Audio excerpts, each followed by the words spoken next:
Investment Committee for March 9th is called to order. This remote hearing is taking place in accordance with House Rule 10.01 is being live streamed by House Public Information Office.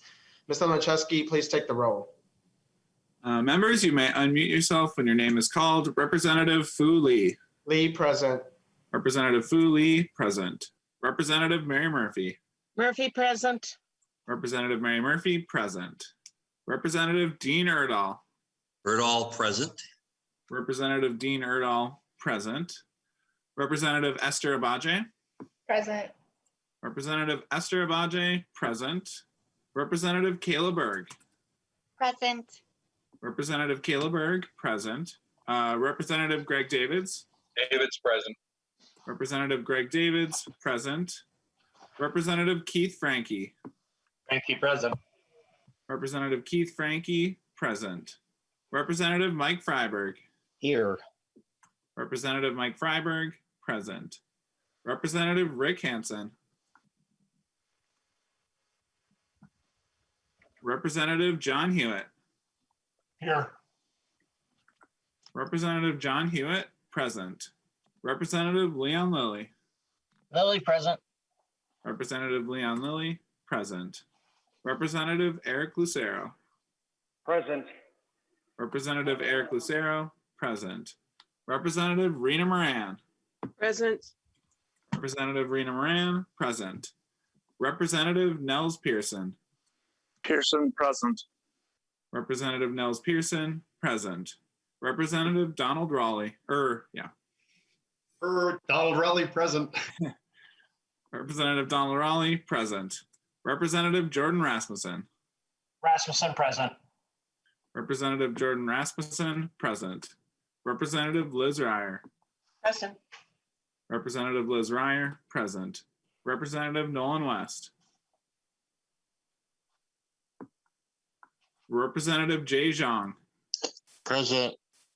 Representative Jay Zhang, present. Representative Rick Hansen.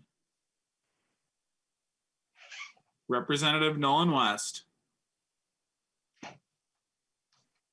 Members, with the conclusion of the roll call, please mute your devices. A quorum is present. Thank you, Mr. Lancheski. A quorum is present. Representative Murphy, can I have a motion to approve the minutes for March 4th? Mr. Chair, I move approval of the minutes for March 4th as printed. Representative Murphy moves approval of the minutes for March 4th. Any discussions? Hearing none, all those in favor say aye. Aye. Those opposed say nay. The motion prevails and the minutes for March 4th are approved. Members, today we will hear several bonding bills on an informational basis only. Each bill author has one testifier and have been allotted 7 minutes. Some of these environmental related proposals have been before the House Capital Investment Committee in one form or another. And in the past, and at least one of them has been toward. Other proposals are in areas that are under or unfunded. So we will hear about those needs and the emerging needs that we have across the state. So to start out with, we have House File 960, Chair Nelson. Welcome to the committee and please begin. Unmute myself here. Thank you, Mr. Chair and members. House File 960 is a bonding bill for Hennepin County. It's about getting money to expand their transfer station that's up here in Brooklyn Park in the northwest corner of my district. It is what they're trying to do is expand it for expanding needs of handling organic recycling materials.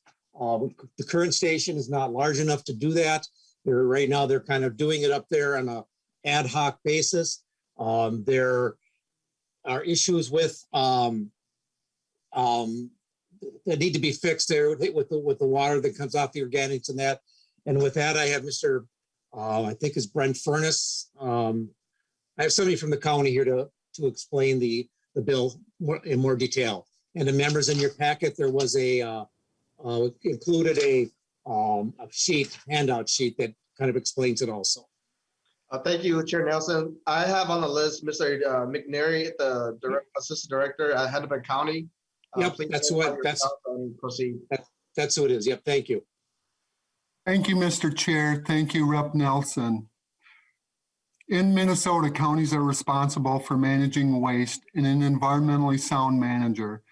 and managing organics is one of the things we are trying to do to reduce the impact of waste, especially the creation of methane from organics disposed of in landfills. State leadership is needed to get us from how we manage waste today to zero waste and better recycling and waste reduction tomorrow. This bonding request is an example of state leadership by helping us expand our organic transfer operations to collect 50% more compostable material. Expanding our operations at the Brooklyn Park Transfer Station will help Hennepin County rely less on landfilling and waste to energy in managing waste. Action on organics recycling is needed to meet our waste management and climate goals. Food waste is the most common material in the trash. Organics recycling is our best opportunity to reduce landfilling. Organics are a problem in landfills. Composting and methane digestion are effective climate change mitigation strategies. The county action on organics recycling aligns with state initiative and goals. Meeting the state's 75% recycling rate goal will require significant progress on organics. Governor Walz has supported capital assistance grant programs through the MPCA to build or expand facilities that support composting. Climate experts rank reducing methane from landfills as a top climate solution because of its potential to rapidly slash emissions of methane. This project would reduce carbon emissions by 12,568 metric tons CO2 equivalent by diverting more organics from the trash. Infrastructure development needs to keep pace with organic collection programs. Hennepin County is a leader in organics recycling. The county has supported organic expansion for cities, schools, and businesses. In 2019, we revised our recycling ordinance to lay the foundation for recycling more organics. The organics tonnage is expected to double over the next few years. Additional capacity is needed to collect, transfer, and process organics. The Brooklyn Park Transfer Station is an important part of the organics recycling system. It is in close proximity to where organics are generated and collected. In 2019, 40% of the organics sent to local compost sites was transferred through the Brooklyn Park Transfer Station. Good infrastructure reduces the cost of organic collection for businesses and residents. Haulers and cities expect county leadership on developing infrastructure. The organics area at the Brooklyn Park Transfer Station is at full capacity. When that facility was designed and constructed, it was designed to handle trash, not source separated organics.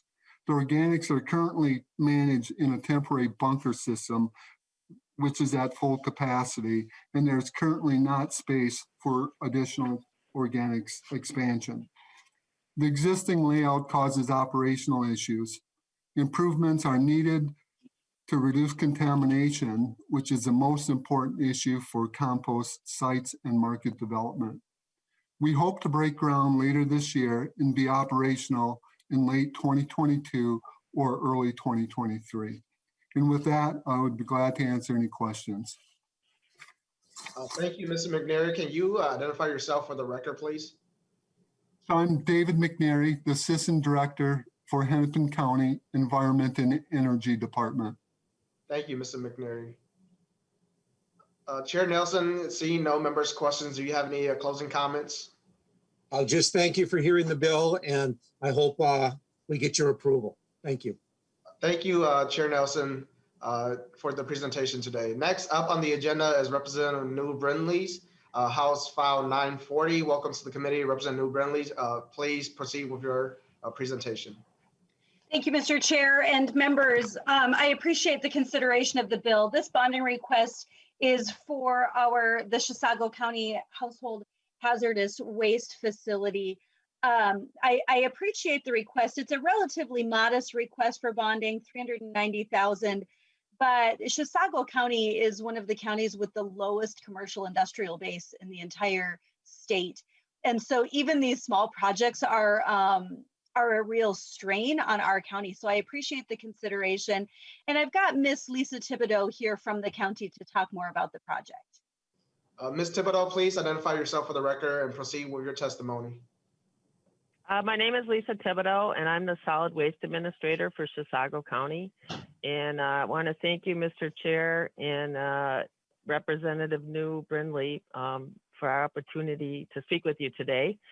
Chisago County is looking for your support of House File 940, which is our bonding request for a capital assistance or CAP grant through the Minnesota Pollution Control Agency for a 50% match or $390,000.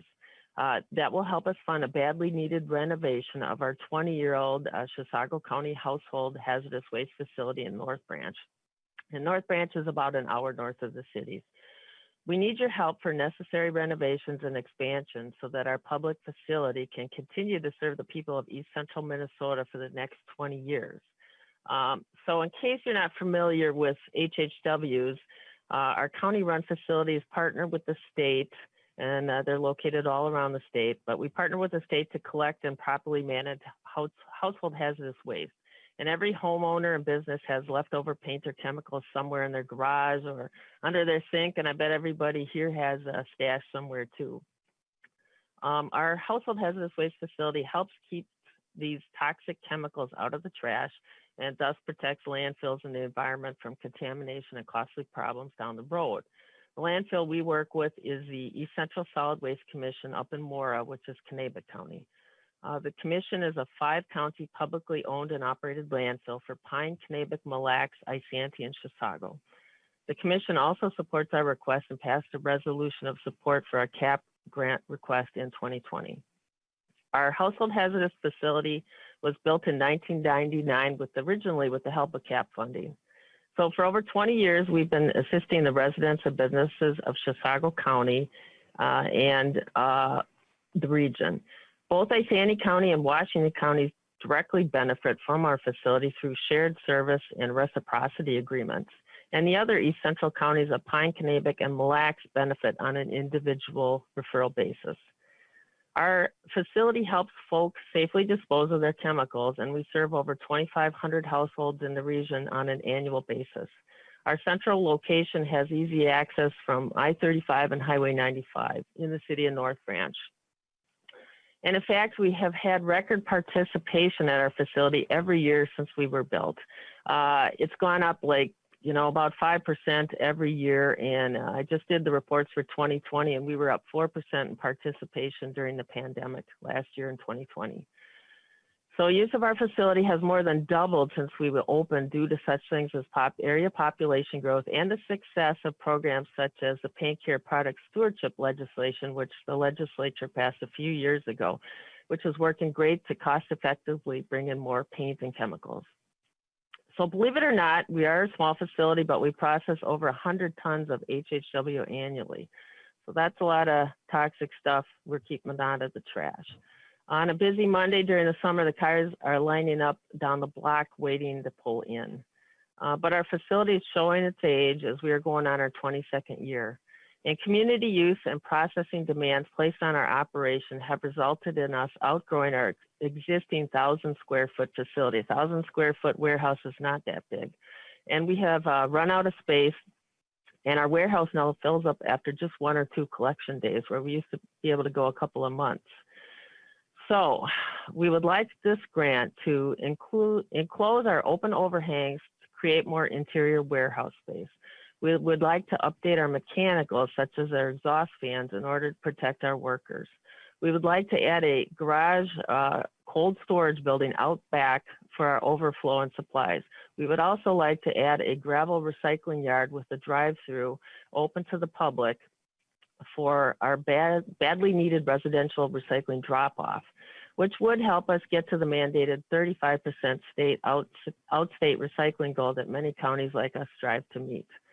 And I think importantly, especially these days, residents and businesses using our facility have a positive experience with government when we help solve their chemical disposal problems. Residential drop-off is no charge, and businesses pay a minimal pass-through fee. So we experience every day that people will do the right thing when you give them an option and you don't make it too hard. So to wrap up, supporting our household hazardous waste facilities CAP grant request is, in our opinion, a good investment for the state's 50% contribution and Chisago County's 50% match. So together we can get this $800,000 project done, and we can continue to effectively serve the people of Chisago County and the region. So I want to thank you, and we look forward to your support and any questions. Thank you, Ms. Thibodeau. Representative Neu Brindley, seeing no members' questions, do you have any closing comments? Thanks for the consideration, members. Thank you. Next up on the agenda is Representative Wolgamott, House File 1533. Please begin with your presentation. Thank you very much, Mr. Chair. It's good to be back in the Capital Investment Committee. I miss you guys and wish I was there with you. There's always next biennium, but thank you. It's an honor to be back. I'm here to present House File 1533, which will create a model Greater Minnesota Unified Waste Division Recycling and Compositing System to meet the growing needs of the 8 regional counties of the counties of Douglas, Pope, Otter Tail, Grant, Stevens, Stearns, Benton, and Sherburne.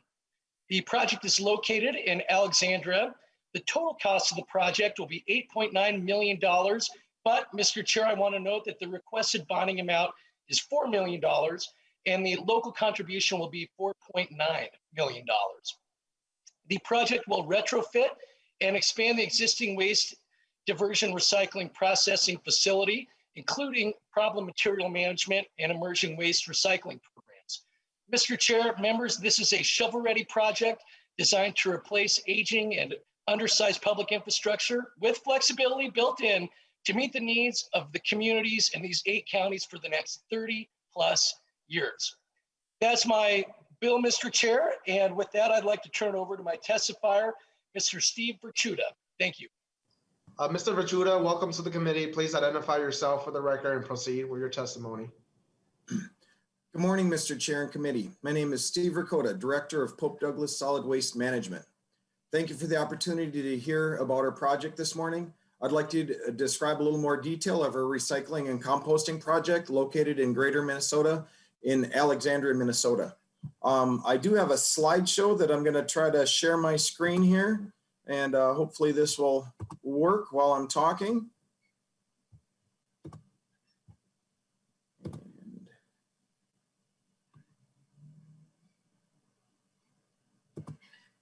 There we go.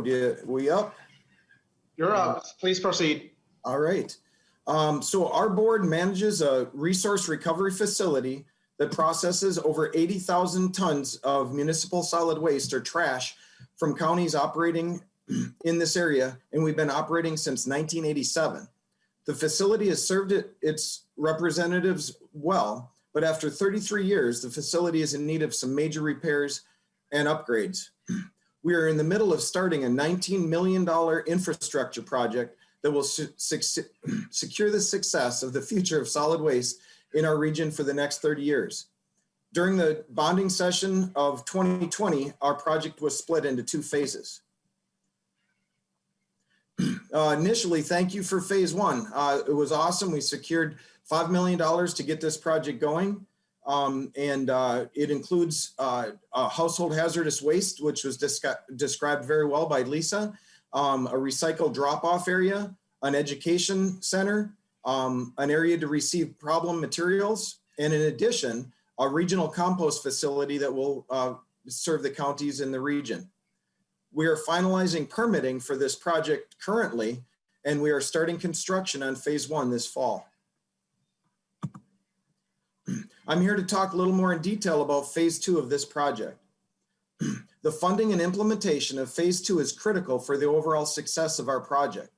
We are currently seeking $4 million of an overall $8.9 million project that will expand our tipping floor and fund the installation of advanced material recovery equipment in our facility.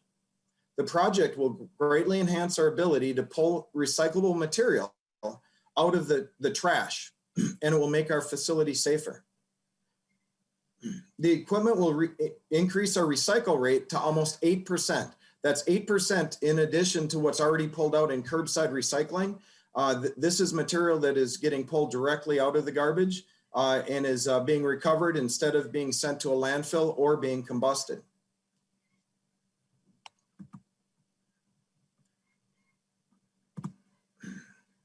The details of the facility are included in a fact sheet presented, so I won't go into the specific details of exactly what we're doing.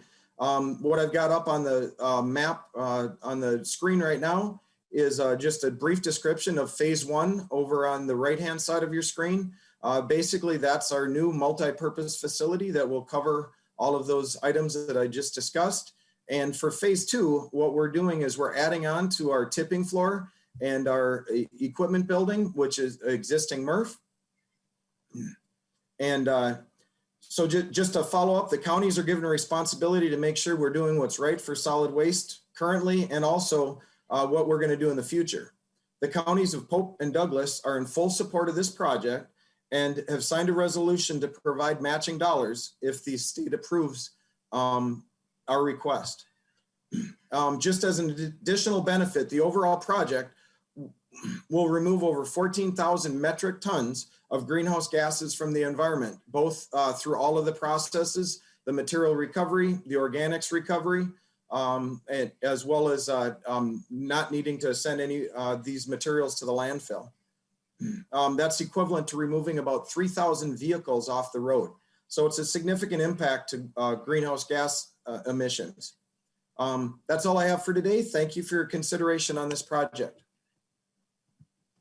Mr. Rakota, I just have a quick question for you. Was this one of the projects that we toured back in 2019? Did we come by? It is, correct. Yep, you were up in Fergus Falls, and yeah, we were able to show you our project. Okay, thank you. Seeing no members' questions, Representative Wolgamott, any closing comments? Thank you very much, Mr. Chair and members, for your consideration. And again, on behalf of Douglas, Pope, Otter Tail, Grant, Stevens, Stearns, Benton, and Sherburne counties, I ask for your support for this very important project. Thank you. Thank you, Representative Wolgamott. Next up is Representative Acomb's bill, House File 750. Welcome to the committee, and please proceed. Good morning, Chair Lee and members of the Capital Investment Committee. I'll be presenting the next 2 items on the agenda, both of which are intended to be programs that communities throughout our state can benefit from, rather than focusing on just one community or one facility. First up is House File 750, which is a bill that is requesting $16 million in bonding for urban forestry. Investing in our urban forests has never been more critical than it is now. We have a history in our state of bonding for urban shade tree projects. In fact, the Minnesota Department of Natural Resources currently has an active grant program for local units of government across Minnesota to replace local trees on their public lands. This bill will be a much needed boost to that existing program. Minnesota has nearly 1 billion ash trees in our state, with many in our cities and towns where they make up as much as 60% of all urban trees. These trees are now under threat by the emerald ash borer, which will ultimately kill any not protected by expensive insecticides. Currently, the best management plan is to remove and replace ash trees with appropriate species. Protecting our trees from exotic species is not the only benefit of investing in our urban forests. Trees help mitigate climate change by naturally sequestering carbon and reducing the urban heat island through shading. They also provide environmental benefits such as reducing stormwater runoff, mitigating air pollution, and providing urban wildlife habitat. I am joined today by Karen Zumak, Director of Community Forestry with Tree Trust. Ms. Zumak, welcome to the committee. Please identify yourself for the record and proceed. Thank you, Mr. Chair and community members. My name is Karen Zumak. I'm the Director of Community Forestry for Tree Trust, which is a Twin Cities-based nonprofit, and the current president of the Minnesota Shade Tree Advisory Committee, which is a committee composed of public and private sector tree care professionals, interested citizens, and nonprofit organizations from across the state, with board members representing the Minnesota Nursery and Landscape Association, League of Minnesota Cities, Minnesota Forestry Association, Society of American Foresters, among others. We are tasked with educating and informing all Minnesotans about the benefits of a healthy and resilient community forest. We serve as the state's Urban Forest Council. We come here in strong support of Representative Acomb's bill, House File 750. Let's start with a definition. As Representative Acomb said, we're talking about trees in our urban and community forests. So these are trees that line our streets and shade our homes. They're trees that are planted to improve the places where we live. If we think about a tree-lined street, we think about a park, we think about a tree in maybe your yard. Those are the trees we're talking about in our urban and community forest. And many of those trees will die over the next decade. It's been 12 years since the invasive pest, the emerald ash borer, was confirmed in our state and is now spread to 26 counties across Minnesota. It has also been found north of Minnesota in Winnipeg, and right now we're nearly surrounded. The DNR estimates that there are nearly 3 million trees growing in our urban and community forests, and we will lose every single one of them without active management within the next 10 to 20 years. Many of you may remember the devastation caused by Dutch elm disease in the 70s and 80s, and emerald ash borer is Dutch elm disease on steroids. EAB is a big deal. It's considered the most destructive forest pest ever in North America, leaving a path of hundreds of millions of dead trees in its wake since first arriving outside of Detroit in 2002. Minnesota is home to the most ash trees anywhere in the country. The Minnesota DNR estimates that there are nearly 1 billion ash trees with a B across the state. That being said, we have the most to lose in regards to emerald ash borer. In our northern forest, the black ash component, which exists in our state, is unlike anywhere else in the nation, making up a large percentage of that 1 billion trees. This forested land is an ecological and environmental treasure that must be protected. And that protection is most impactful in our communities where active management and where EAB is the best defense to keep it on track and keep it out of where it isn't. The threat EAB poses to our quality of life, the environment, and the economy is far-reaching, leaving few issues of concern across the state untouched. EAB is indeed what we like to call a predictable disaster, and significant funding is needed to assist communities in managing this devastation. If you think about a constituent's yard as a community in Minnesota and they had 5 mature 50 to 60 foot tall trees in their yard, they would expect to lose at least 1 to as many as 3 trees due to EAB. In a city of 20,000 trees, that looks more like 4,000 or 12,000 trees.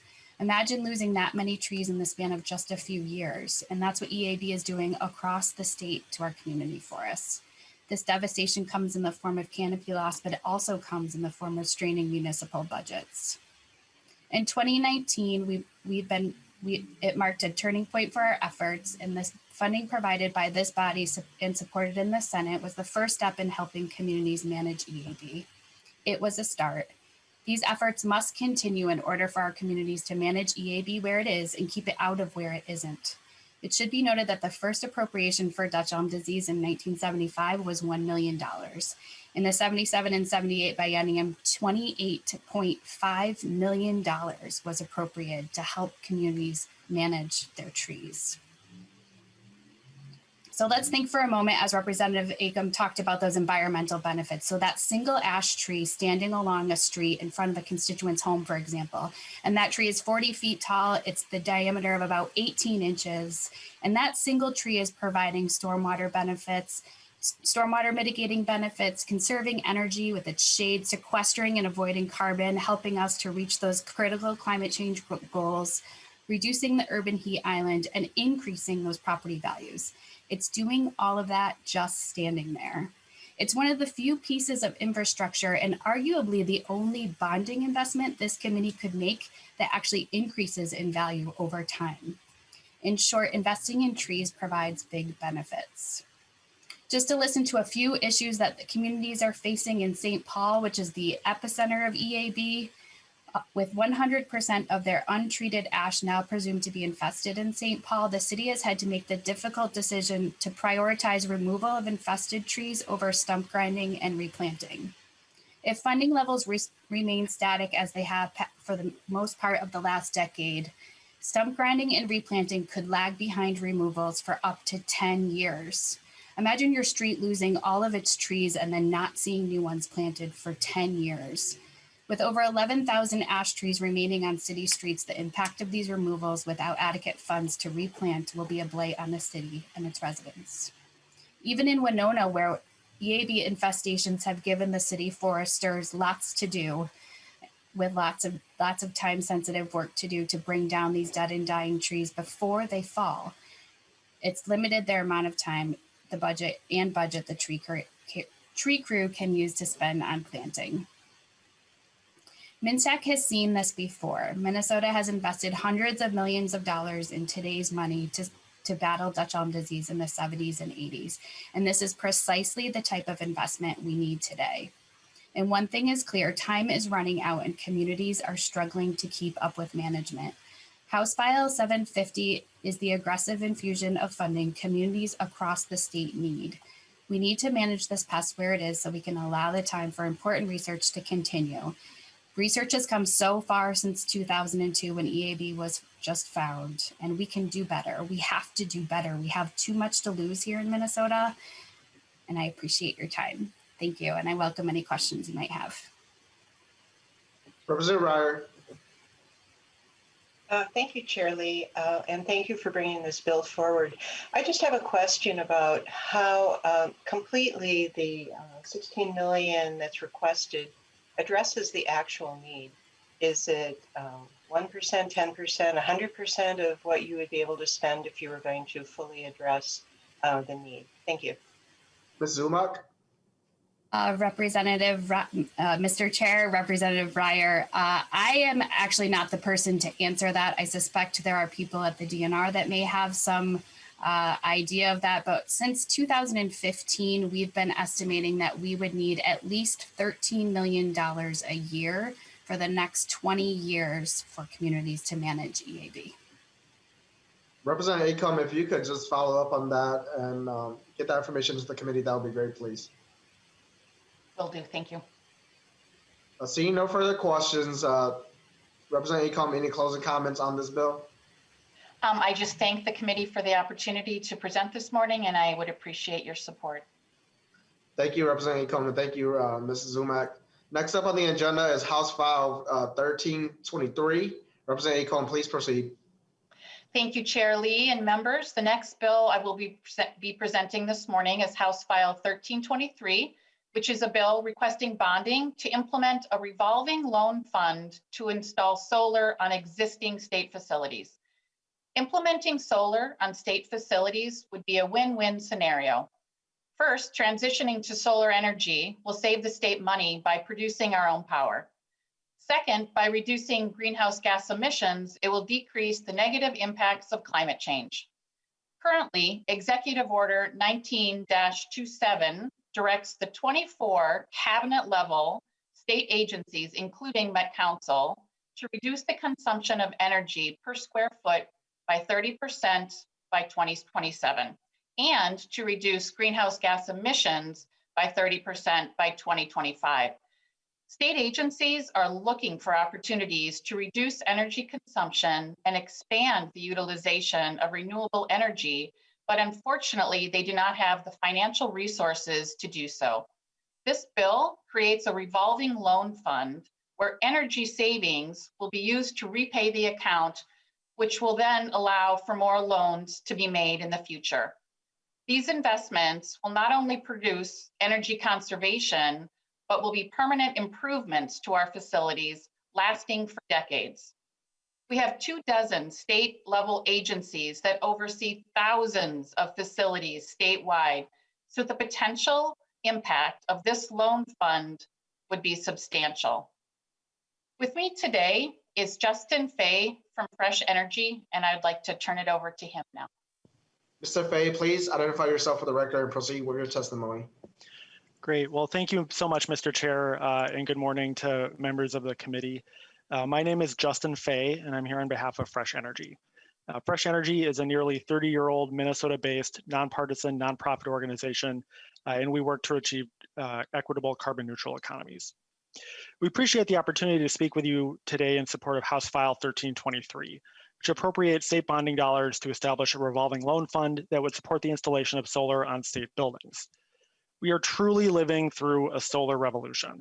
Over the past decade, solar energy has emerged as a critical tool that offers a number of public benefits: reduced emissions, creation of local Minnesota jobs, and long-term savings on customer utility bills.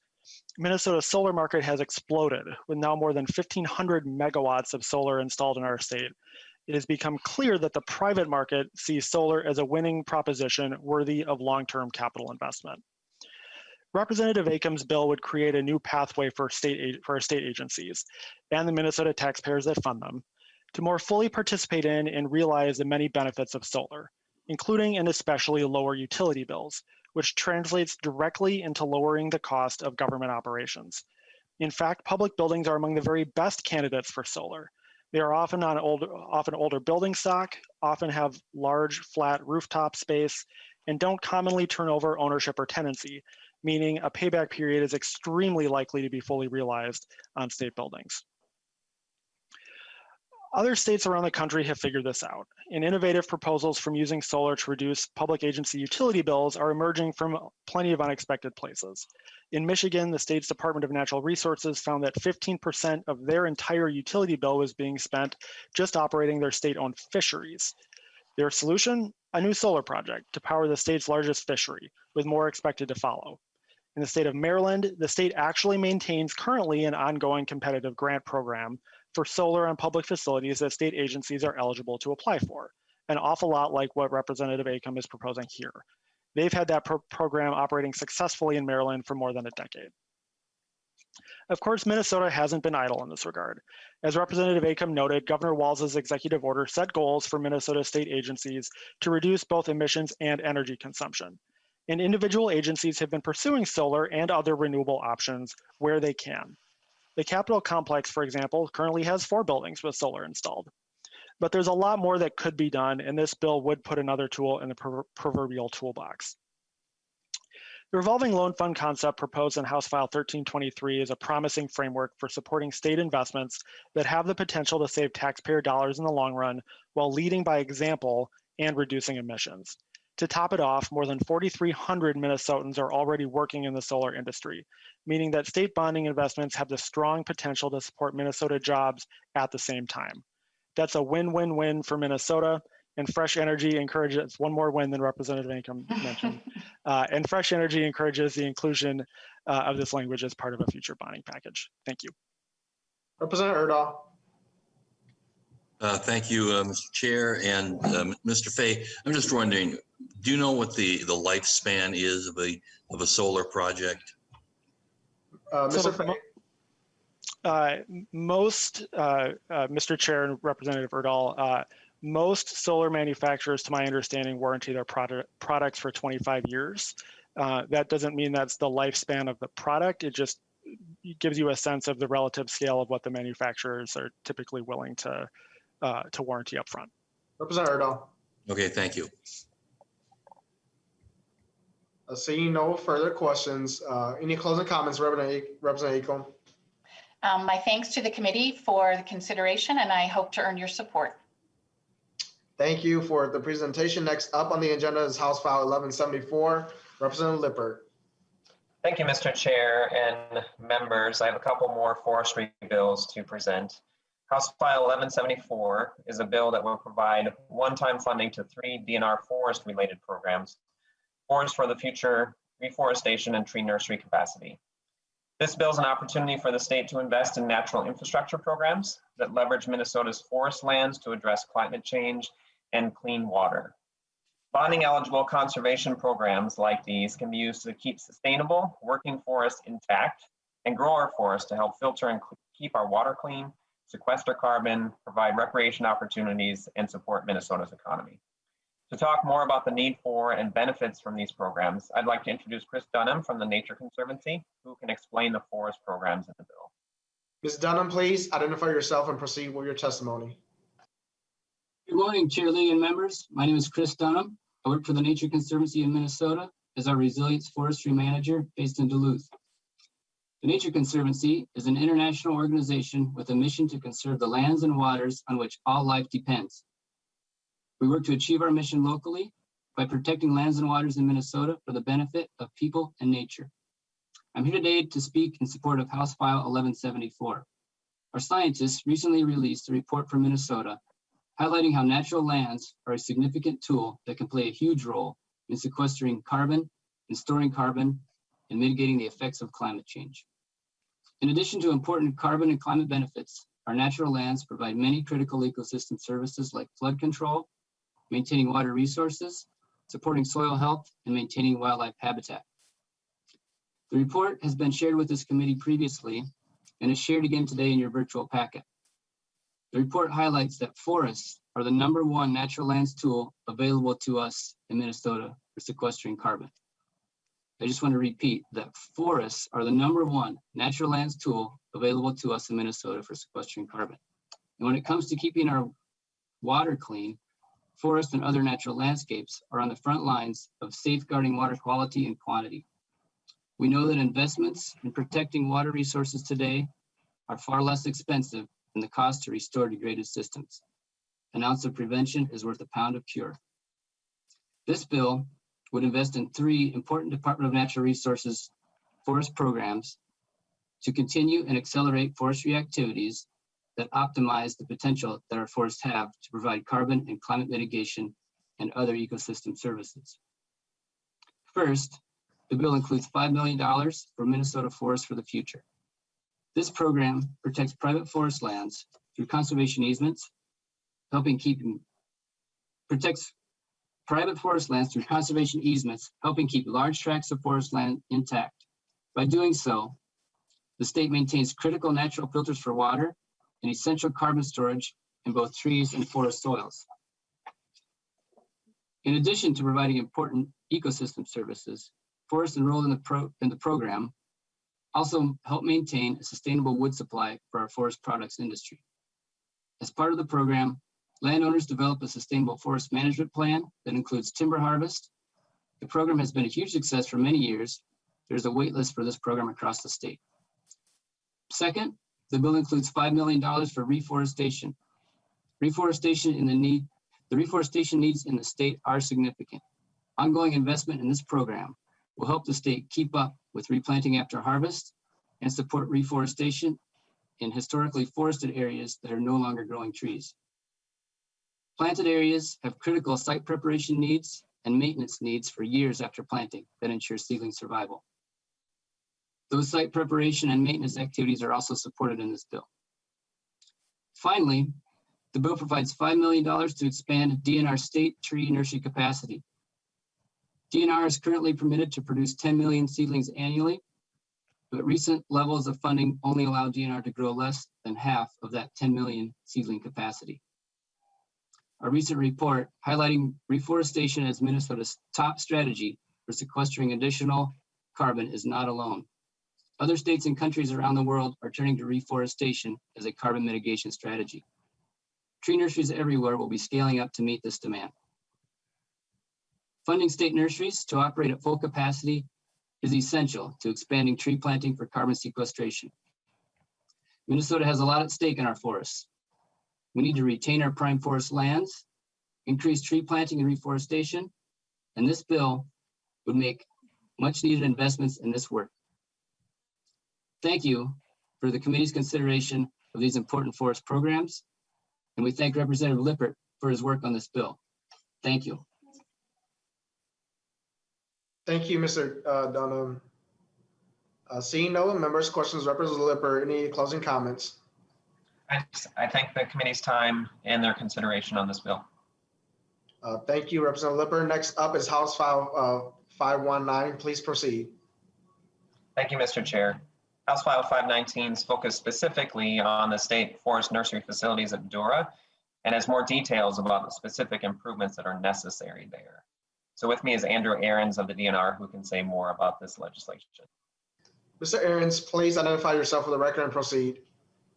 Thank you, Chairman, Representative Lippert, and members. For the record, my name is Andrew Ahrens, Minnesota Department of Natural Resources. This bill's actions and funding level are not included in Governor Walz's bonding bill. Because of that, I'm happy to share details about our need, about our the Badoura nursery.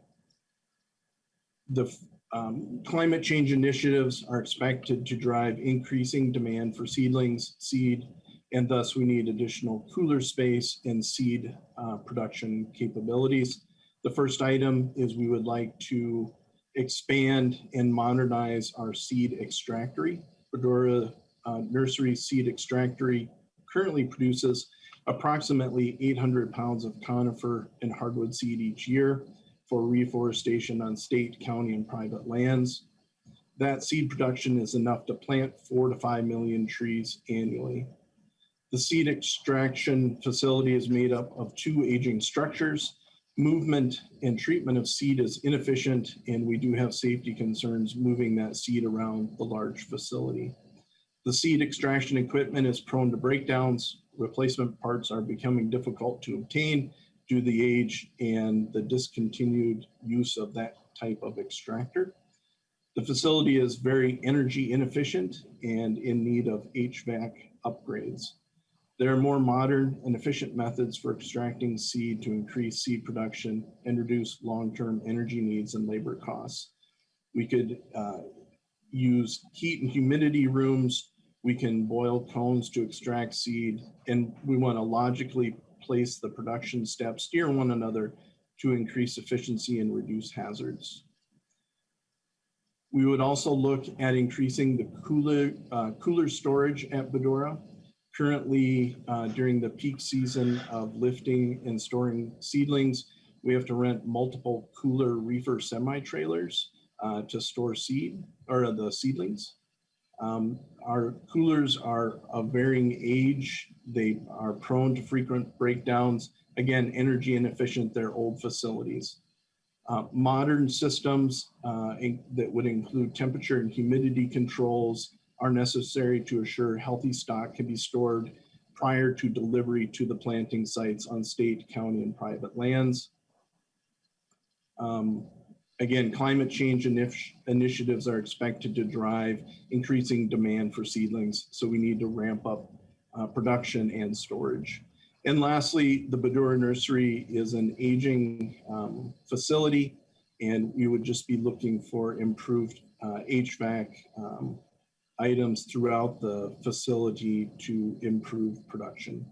At this point, I'm available to answer any questions you may have. Thank you. Representative Reyer. Thank you, Mr. Chair.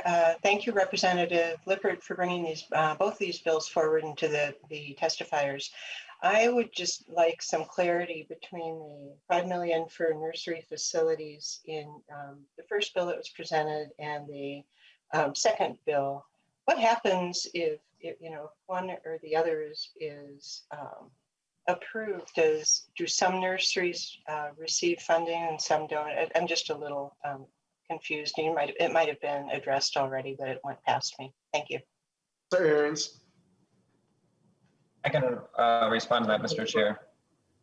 Thank you, Mr. Chair, Representative Reyer. So all of House File 519 is essentially contained within House File 1174. House File 519 simply has more detailed explanation of what's needed.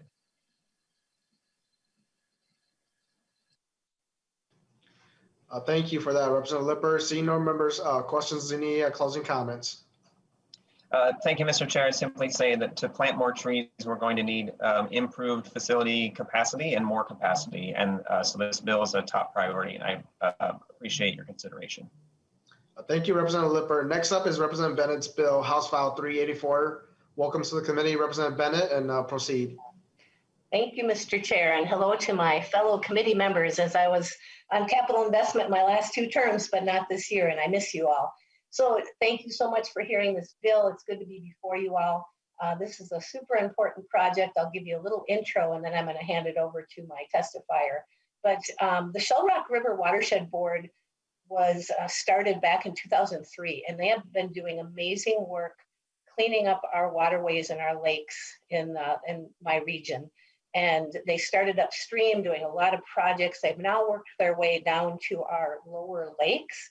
one being Fountain Lake, which is currently being dredged right now to remove phosphorus and other contaminants from the bottom. And those contaminants sit down there, but then they get stirred up when boats and things come over them. So it's really important to get that out to continue this progress. And I can just attest personally, first of all, from all the community members I hear from who are so happy that our lakes are being cleaned up and our rivers and so on, and want this to continue. But also I just live a couple blocks from the lake and I walk my dog nearby. And, you know, a few years ago, I would never have let my dog go in the lake, much less a person.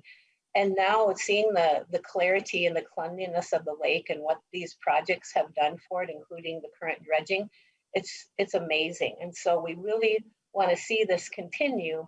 And this is a very time sensitive project, which is why I'm bringing this forth now. And I would like to turn this over to Andy Henschel, who is the administrator for the Shell Rock River Watershed Board, to continue this discussion.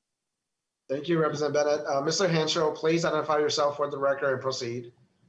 Yes, thank you, Mr. Chair and Representative Bennett. For the record, my name is Andy Henschel, and I am the district administrator for the Shell Rock River Watershed District here in Albert Lea, Minnesota. I want to thank you for this opportunity to testify in support of House File 384. House File 384 would provide $7.5 million in bonding to complete Phase 3 of the Fountain Lake Restoration Project. You have handouts in your package of our request. The biggest thing to note is Fountain Lake is the economic engine of the city. It is our civic center. It is the center of everyday life here in Albert Lea. We are proud.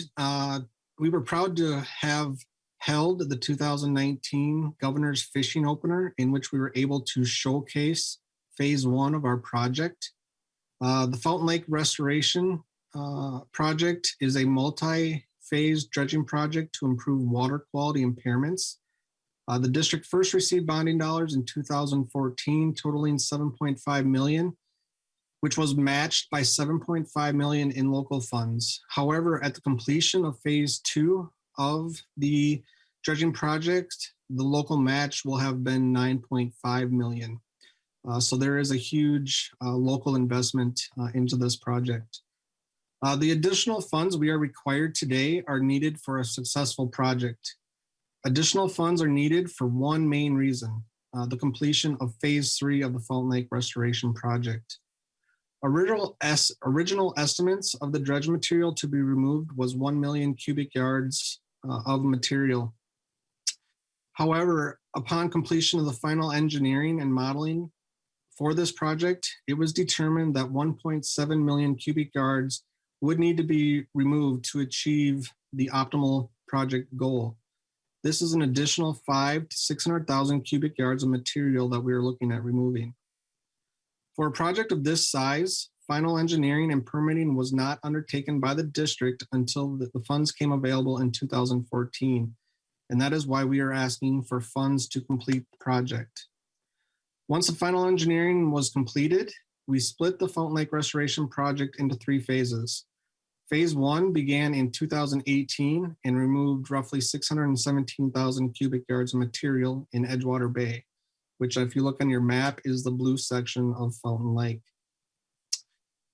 With that, we then after completion in fall of 2019 of Phase 1, we moved into Phase 2, which commenced in the spring of 2020 and included Main Bay and Danes Bay, which is in the green on the map.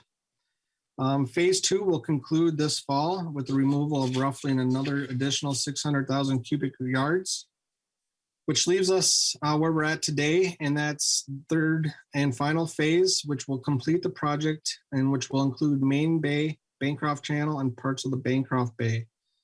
If you are familiar with the city of Albert Lea, this phase includes the heart of the downtown business district of the city of Albert Lea.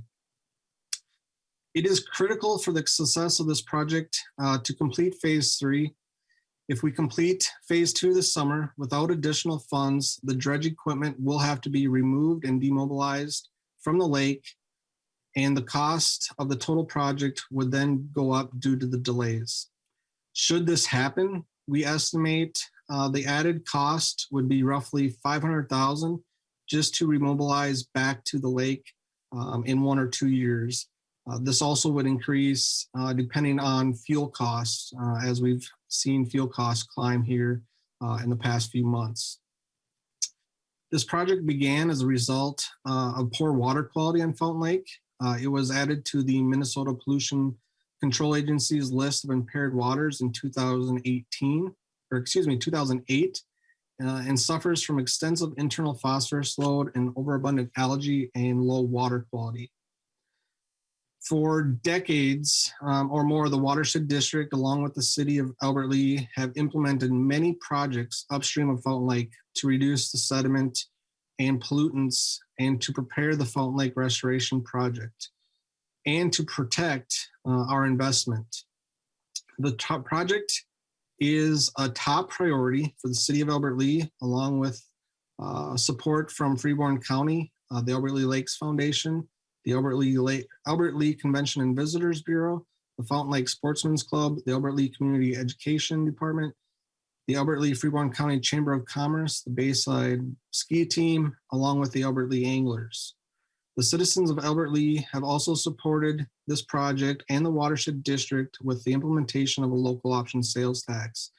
This tax has been and continues to be an important tool to assist the funding of the Fountain Lake Restoration Project, as well as providing an important local contribution supported to the state of Minnesota's contributions to this significant project. So again, I would like to thank you for your time and your consideration of this critical project, and I'm happy to answer any questions you may have. Thank you, Mr. Henschel. Seeing no members' questions, Representative Bennett, any closing comments? Thank you, Mr. Chair. And again, appreciate the hearing of this bill, and you can see the time sensitivity of it. That dredge actually stays in the water over the winter. So as I'm walking around the lake in the winter, I can see it sitting there. So that's why it's so important to leave it there and let this continue. We can actually save at least $500,000, as Mr. Henschel said, by getting this funding this year and being able to continue without having to pull that dredge out. And I think that's a real good and efficient use of state funds. So thank you again for hearing the bill and just hearing the importance of this beautiful lake we have right in the center of the city of Albert Lea, and we appreciate your consideration. Thank you, Representative Bennett. It's always good to see you come back to the committee too. Thanks. Next up, we have Representative Reyer, House File 1168. Representative Reyer. You're on mute right now. Thank you. Thank you, Chair Lee and members. I'm pleased to have the opportunity to present House File 1168, a bill that would allow the DNR to acquire land for aquatic management areas and scientific and natural areas. Now, first, a couple definitions. Aquatic management areas, also known as AMAs, are public lands that protect critical waterways while also offering access to anglers. Scientific and natural areas, or SNAs, are public lands that are often home to rare species of plants, animals, or geologic features. They're accessible to birders, hikers, and photographers. This bonding proposal recommends $2 million for each DNR program. There's a lot to like in this bill. AMAs and SNAs provide increased protection of Minnesota's lakes and streams. They're accessible for education and research, and people who like to fish and hikers like me also have them available for recreational use. These are statewide assets. For example, there are AMAs in 72 counties, and they give us a readily available option to preserve our environment for future generations instead of repairing past damage, as a previous testifier said, bringing an ounce of prevention. With that, I'd like to introduce Todd Holman from the Nature Conservancy to tell you more about these programs. Thank you. Mr. Holman, please identify yourself for the record and proceed with your testimony. Good morning, Chair Lee and members. My name is Todd Holman, and I work for the Nature Conservancy in Minnesota, the Mississippi Headwaters Program Director. I'm based out of our Brainerd office, and I'm here today to speak in support of House File 1168. As has been mentioned already this morning, natural lands are a tool to help improve and protect water quality in the state, in addition to storing carbon and providing resiliency benefits. The two programs contained in this bill, the Department of Natural Resources Aquatic Management Area Program and the Scientific and Natural Areas Program, Both provide unique opportunities to protect sensitive lands that provide multiple benefits for water quality, wildlife, climate resilience, in addition to being open to members of the public for outdoor recreation opportunities. The Aquatic Management Areas, or AMA program, protects land or easements in shoreline areas like lakes, rivers, and streams, and adjacent wetlands, and lands that are critical for fish and other aquatic life, for water quality, for public fishing, and other compatible outdoor recreation. They also provide public access to fishing on lands that perhaps would not otherwise be available. The Scientific and Natural Areas, or S&A program, protects lands with outstanding ecological features vital for maintaining genetic diversity and preventing the loss of important species, communities, and features. As wildlife and plant species migrate northward in the state, these are important resiliency tools that help support continued survival of threatened species and can be part of corridors that facilitate the northerly movement of species in the face of climatic changes. Thank you for the committee's consideration of this proposal, and thank you for Representative Reyer and her work on this bill. Thank you, Mr. Holman. Representative Reyer, no members' questions, so any closing comments? No, thank you for hearing the bill, and I'd appreciate your support. Thank you. Next up is Chair Lillie, House File 697. Thank you, Mr. Chair and members. Good morning. This House File 697 provides $4.8 million for the DNR to renovate paved trails. A couple of years ago, the Parks and Trails Council took a look at all the state trails all over the state. They had somebody hop on a bike and filmed it, and it's super fascinating. Our presenter is going to tell you more about that, but what they found is that about 75% of our trails right now are really actually in pretty good shape, but we're in trouble. We're only able to, the DNR right now can only fix about 14 miles a year. And so this bill would bump that up to about double that, about 24 miles a year. So that, because the fear is that by 2030, which isn't that far off in the future, half our trails would be not of poor quality. And so what happens is we're really good as legislators to build trails, but and then we don't do as good of a job of fixing them. But so kind of think of this as of like keeper, you know, for like we would for the University of Minnesota or Minsky system, but this is for our trails to you know, to take care of what we have. And it's a great investment. It's super important for Minnesota, but you know, we need to take care of it. So I have with me today Mr.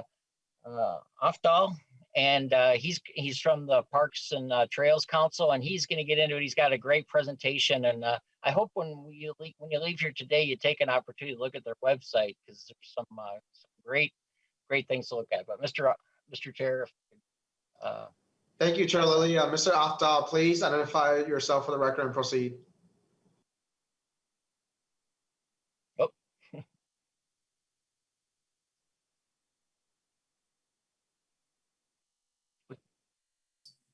Can't hear you, sir. I'm so sorry about that. You can hear me now?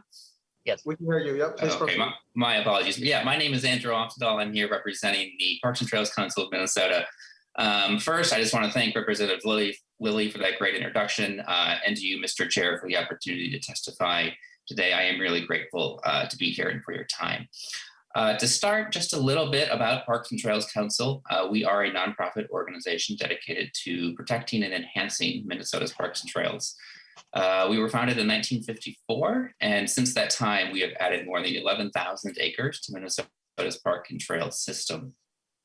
We don't receive any public funding, and we instead rely on the generous contributions of our members. As Representative Lillie said, I'm here today to testify in support of this bill that supports state trail rehabilitation.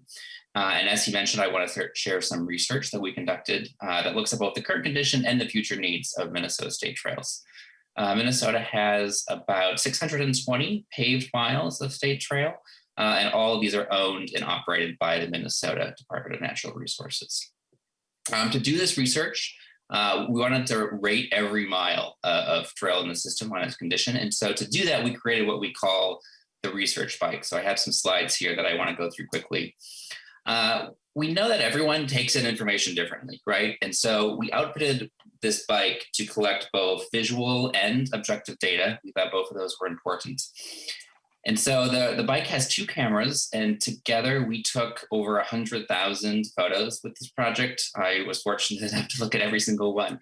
And one of the things we did with these photos was we created virtual tours of every trail in the state. A quick example of that, this is the Central Lakes Trail up near Fergus Falls. And you can see you can look in any direction you want. You can go up or down the trail. This is Pebble Lake off to the right here. It's a very beautiful section of the trail. These are available for free online on Google Maps. And so far they've had almost 4 million views. And so they've proved to be quite popular. Additionally, then we used a sensor on an iPhone to objectively kind of record all the vibrations that our rider would feel when riding over a bump or a crack in the trail. To give you a little bit of a sense of how this works, you know, imagine you're on a bike, you're on a trail, and if this trail starts out smooth, there's no cracks, and so our data is going to show this very flat line. If you were to continue to ride, however, and say you hit a bump, those cracks are going to appear in the data kind of as a spike. It looks a bit like a seismograph. And then if you were to continue and it's really rough pavement, the data is going to show this really jagged line. So we took all of this data that we collected then, and we used it to rate every mile of state trail as either being in excellent, good, fair, poor, or very poor condition. And so what we found then, and when we brought all this together, and Representative Lillie referenced this already, but the trails generally are in pretty good shape at the moment. We found that about 75% of the system was either in good or excellent condition. But there's definitely some room for improvement here. For starters, we found 32 miles that are in poor or very poor condition, so that are in need of immediate rehabilitation. And perhaps more importantly, our data also shows that and again, and Representative Lillie referenced this as well, but we're currently not doing enough. So we're on average, the DNR is able to rehab about 14 miles of trail every year. If this pace continues, about only 60% of the system will be in good condition 5 years from now. And if it was to continue further, less than half the system would be in good shape by 2034. This bill then, if funded, would fund about 24 miles of state trail rehabilitation. And this is the level, the standard that our data shows is needed on an annual basis in order to maintain the existing standards across the state. Again, I think the analogy that Representative Lillie used about comparing this to HEPR is an excellent comparison. And that's exactly what this bill kind of does. Only it does it for the state trail system. Another way to think about it, you know, if you think about our highway system, there's routine maintenance that happens on those, but then you have to repave and redo those highways on a average life cycle as well. So again, I would love to thank Representative Lillie for authoring this important bill, and to you, Mr. Chair, for hearing this bill today. We do have a link in the handout that was provided in your packets to our full report that has a lot more data that you can look at. All the data is available online. You can explore it yourself. And I'm happy to, I welcome any questions. So thank you again. Representative Reyer. Thank you, Mr. Chair. That's really cool. That's a really cool presentation, Representative Lillie. I was glad to see just how they evaluate the quality of the trails. I mean, I guess I was just wondering, is there a plan to continue doing that going forward, so that you know which areas have the greatest need for renovation? Representative Lillie. So I think the gentleman from the Parks and Trails is probably best. What they're doing it on their own. It's not even state team. I'm sure the state is doing assessments, but maybe a testifier can say what they're kind of thinking. You can look at this all over on every trail. Somebody literally rode down every trail, and it's super neat. So maybe our testifier could answer better. Mr. Aftal. Yeah, Mr. Chair, Representative. Yes, this is definitely something that we would love to continue into the future. Some of those plans are still ongoing. This was a very large project for us. We are a relatively small organization, but definitely this is something that needs to be done every 3 to 5 years, and it's something that we plan and hope to do in the future to maintain this data set long term. Chair Freiberg. Thank you. Yeah, I guess Representative Lillie suggested the DNR might be able to speak about how they do that, if they do it in a similar way or not. So I don't know if we have anybody from the DNR, Chair Lillie, that can answer that. If not, I don't, Mr. Chair and Representative Freiberg, I don't believe we do this morning, but we'll happily get you some information and definitely take a look at what the Parks and Trails Council videos are. Super neat. Yeah, sounds good. Chair Lillie. Chair Freiberg. Yep, thank you. I'd appreciate that. I spend, especially this last year, I spent quite a bit of time on a bike on a trail. So I'm just kind of interested in this. So thank you. Mr. Afdal, I have a question for you. Of the 32 miles, do you have a map of where that is located so that we have a sense of where that would be? Yeah, so for one on the handout that's in your packet, and I can kind of hand it showed up here, but there is a map that shows kind of a 1,000-foot view of the entire system. If you look at the report itself or the interactive data online, you can actually zoom in and see that in more detail. And there's a list in the report for some of the specific trails that are in most need. And so I think I'd direct you to those resources for now. Thank you. And then last question for Chair Lillie. Will it be possible for us to get on those bikes when we go on our statewide tour? I believe we could, Mr. Chair, I believe we could have some opportunities. I got up one night and drove around early and drove around Lake Bemidji. So we could plan that, I think. Thank you, Chair Lillie. Seeing no further questions, any closing comments, Chair Lillie? Thank you, Mr. Chair, and thank you for hearing us today. It's really good to take care of what we have, and I really hats off to the Parks and Trails Council for taking a look and doing the research. And these trails are super popular now, especially with COVID. The numbers are just spiking of use, and we want to make sure it's safe and good out there. So thank you. Thank you, Chair Lillie. Next up on the agenda, the final bill is House File 1752. Representative Huot. Thank you, Mr. Chair, and thank you, committee members.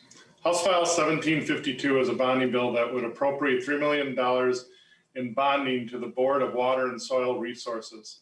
This is a part of our Reinvest in Minnesota, or as we know it as the RIM program. What they'll do with this, with the funds, is acquire easements in working grasslands from landowners to restore and rehabilitate and enhance working lands. The goal is basically to protect our healthy waterways, soil, water quality, support wildlife habitat, and reduce flood damage, and provide other public benefits. I believe Mr. Holman is here from the Natural Conservancy is here to testify today. If he could testify for me at this point, Mr. Chair. Mr. Holman, please re-identify yourself and proceed. Mr. Holman, you're on mute right now. Sorry about that. Thank you, Chair Lee and committee members. Again, my name is Todd Holman, and I'm the Mississippi Headwaters Program Director, Office out of Brainerd. I'd like to speak on the importance of including House File 1752 in the larger bonding package. And as mentioned, Working Lands is operated through the Board of Water and Soil Resources, their historic Reinvest in Minnesota program, or RIM easement program. And this particular iteration of the program works with grassland owners. Think small-scale family ranching operations who have grazing and haying lands or lease their lands for owners that lease their lands for this purpose. And the goal is to keep strategic grasslands intact for the multiple benefits they provide.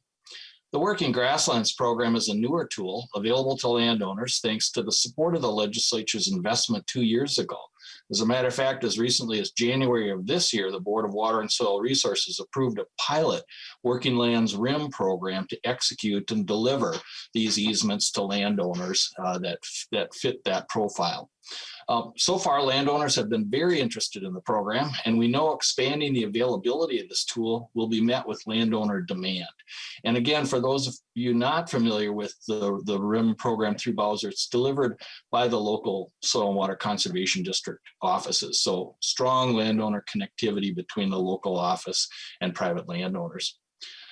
While this program, like others highlighted today, can provide a lot of carbon sequestration benefits and resiliency benefits, we know the Working Grasslands program also helps protect drinking water quality across the state, and especially in the Mississippi River Basin, where my work is focused.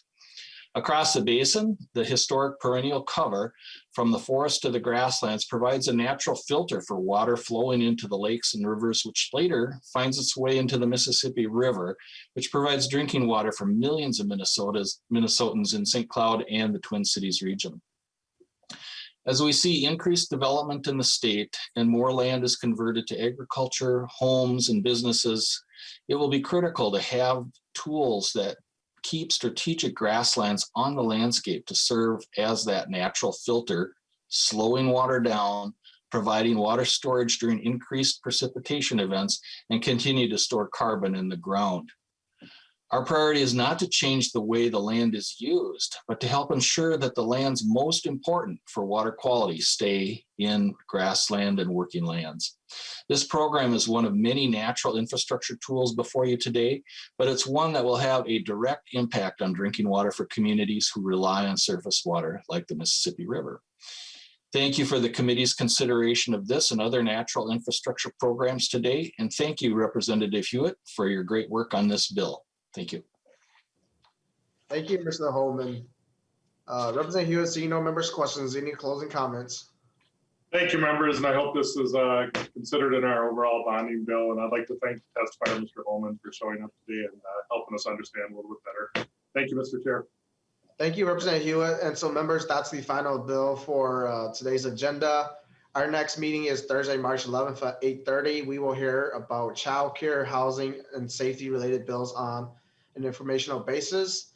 Having no further business before us, this meeting is adjourned. Thank you all.